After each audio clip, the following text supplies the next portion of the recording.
Gas लगाई pan बसई नहीं मुझे अँला नहीं देनेबी सीझे नेबी 10 ରୁ 15 मिनट पर्यंत।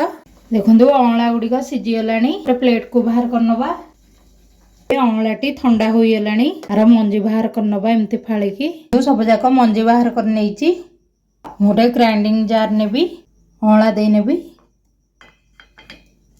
अदा देनेबी एथरे किछि पानी देबेनी सेमती ग्राइंडिंग करिवे। गैस लगाई पैन बसई नहीं अँला और अदा को पेस्ट कर नहीं देनेबी आको 2 मिनट कुक करनवा। देखो 2 मिनट कुक कर नहीं गुड़ देनवा मिक्स करनवा तो ठीक है पर्यंत कुक करनवा। ठीक हो गला पैन रु छाड़ी गला गोटे स्पून घी देनवा लुण कला लुण जुआणी चाट मसला अमचूर पाउडर जीरा पाउडर सब जाक देनवा मिक्स करनवा ठंडा हवापाई छाड़ी नवा।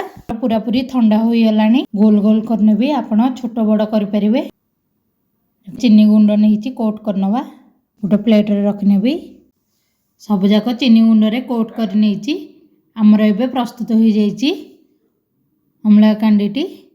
देखु खावाई बहुत खट्टा मिठा लगे खाइबा द्वारा बहुत बेनिफिट होता है। आपण मैंने एमती डब्बारे स्टोर करके रखिकी आमला कांडी खातु एवं एंजॉय करंतु। यदि आपन को मोर ये वीडियोटी पसंद आसी लाइक करदे शेयर करेंगे सब्सक्राइब करने पाखरे थिबा बेल आइकन को दबाई नेबे।